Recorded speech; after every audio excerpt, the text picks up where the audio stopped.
Katy Perry, you had your breasts molded for charity? I did have my breasts molded for charity. It was for Keep a Breast Foundation on Warped Tour of last year, and I thought that would be a great way, since I'm not really doing anything with them now besides they're stuck on my body. I should probably mold them and then help the foundation make some money for people that need to do things with the boobies. That's what I was wondering about, boobies. Have you heard about Cynthia Plastercaster at all? Oh, of course, she's the original Plastercaster. Yes, she not only did boobies, she also did dicks. Penises. And one of the famous ones that she ever did was Jimi. Hendrix. Which, of course, you have a connection to? Is it true your mom dated Jimi Hendrix? I wouldn't put a ED after the date. It's more like she was on a date with him once. I mean, she danced with him for a night at a nightclub. That doesn't really count as dating. I mean, they didn't go back home and do it. Well, I have something... I could have been a Hendrix. I wanted to. I remind my mother of that every once in a while. I was like, I should have been I don't know. Well, I told Cynthia Plastercaster about you, Katy Perry. You did? Yes, and You know Cynthia Plastercaster. Yes. Wow. And she fed me this note about Jimi Hendrix's... penis. She said, Cynthia says, tell Katy, if Katy would ever like to see her mom's ex-boyfriend's casted dick, I am always happy to show sweet baby Jimi off. Oh, I'm sure it's rather large. So next time you're in Chicago, look up Cynthia God. Plastercaster, and you can visit her house for a private exhibition. Oh, how fun. Thanks. Now, speaking of the 60s and stuff, Katy Perry, I gotta ask you, your dad's connection to Timothy Leary. What is your dad's connection to Timothy Leary, acid guru? Strawberry Fields Forever. He was the acid dealer for Timothy Leary in Washington. What about San Francisco? He didn't hang out in San Francisco at all? Was he in with bands? Was he in drum circles and stuff? Was he getting down? Because a lot of that was pretty interesting. Oh, yeah. He always brags about, how he was a groupie and was, in the same backstage as Janis Joplin, or he's actually a really good tambourine player, and he can play ham bone like nobody's business. And he said he played tambourine with two hands with Sly and the Family Stone one time. Whoa, where was that? Was that in San Francisco or something? I need to get the actual date, place, but he's such a good tambourine player, and obviously he switched his tambourine skills to more church tambourine skills because they both became pastors, my parents. And so you should, if anybody ever meets my dad, you should ask him to play tambourine because he is a mean ass tambourine player. Wow, that's amazing. Sly and the Family Stone and your dad. Yeah, everybody has maybe a lot of people have a lot of, interesting little tidbit stories like that here and there, but. Well, Hendrix and Leary is pretty good. Yeah, I guess my parents were definitely a part of that scene, and they definitely needed to find God. And you, Katy Perry, told Rolling Stone magazine on December 11th, 2008, I haven't taken a sick day all year. I'd knock on wood, but there's no wood around, so I'll knock on my manager's dick. Yeah. Excuse me. Excuse me. That's what I said. Now, does your manager also manage the Go-Go's? He does, yes. Because that's kind of interesting. It is interesting. They manage quite a few people. He's a really good manager. Do you need any wood to touch? Because I have some wood for you, like real wood. No, not that type of wood, but I have the lucky chestnut just in case. Oh. So there you go. You touch wood. Thanks. And then now you don't have to touch your manager's dick. That's great. Although your manager did help you. Didn't he rescue you from the taxi agency? What was the taxi agency? Did he rescue you from there? That was kind of an interesting job for Katy Perry, isn't it? Yeah, well, it was called Taxi. He didn't rescue me because we were actually, he was my manager before then. He's been my manager for quite a while, from the very lows to the very highs. And I was at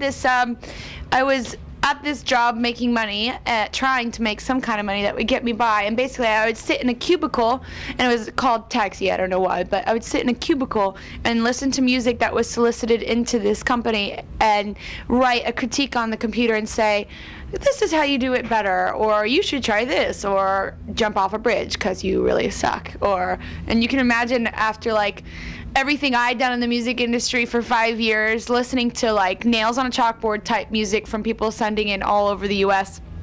And I was like, I don't know how I'm even gonna make it. How can I tell these people that they can even make it. So. Was there anybody there that made it, or anybody you remember? Anybody you rejected? Are you good at the put downs now? I mean, I tried to give pretty good critiques. I tried to give them good help. Katy Perry, I love your anchors. My anchors? I love your anchors, Katy Perry. What do you mean? You have like this dress that has like anchors on it. Oh, goodness. Like anchors. I think I don't. An anchor themed sort of outfit do you have? Like some anchors from a boat, you know? Some anchor design? Oh, yeah. It was a onesie.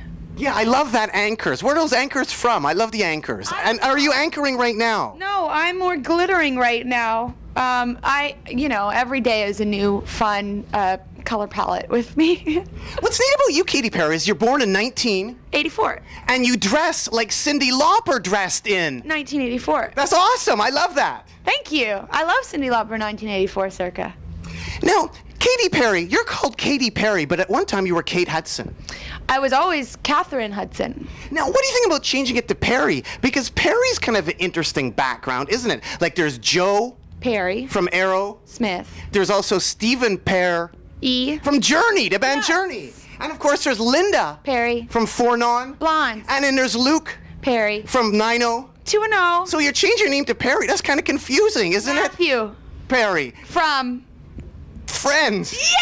I didn't want to say that. You made me bring that up. I didn't want to say You that. made me do it. But what do you think about that, though? There's quite a few Perrys out there.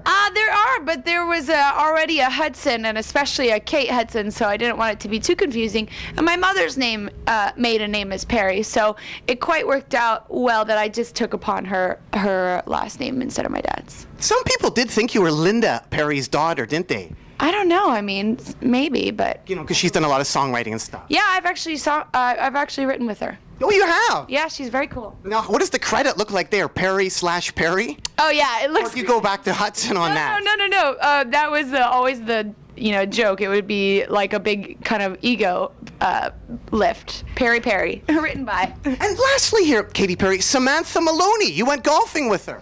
Oh, that was a long time ago. Yes. Because she used to be the drummer in Hole. Yes. I just had to throw it in there because Melissa Oftemar was from Canada. She was the bass player of Hole. Oh, she's I just had to throw it in sweet.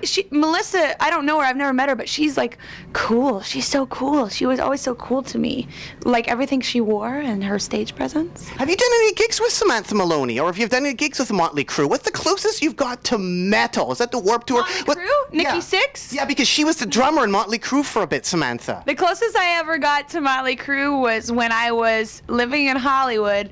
I was booked on a gig to be one of the models in the Motley Crue in Nikki Sixx's clothing campaign. So that I got really close to him. I was like posing right by him. Can we see those pictures somewhere on the internet? If you can find them, you can see them, but I don't know where they are. Well, thanks for your time, Katy Perry. Any messages at all, lastly, here for Leslie Hall, who left that message for you? Anything you'd like to say to Leslie Hall? She was challenging you to a dance-off, remember, in Iowa.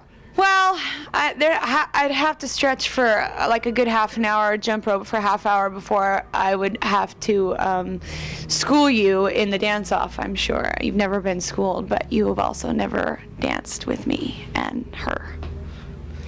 And how about Andrew WK? Are you ready for the Andrew WK experience? You can never be ready for an Andrew WK experience, so I would leave your suburbia beads at home, your pearls, your suburban pearls at home. Well, anything else you want to add to the people out there at all, Katy Perry? This is the most interesting interview I've ever had, I think. Well, thanks for your time, Katy Perry. Anything else you want to add to the people out there? Why should people care about Katy Perry? Why should they care? I don't care if you care about me, but whatever. I love you. Mwah. Well, thanks so much, Katy Perry. Keep on rocking in the free world and do-do-do-do-do. Do. Yeah.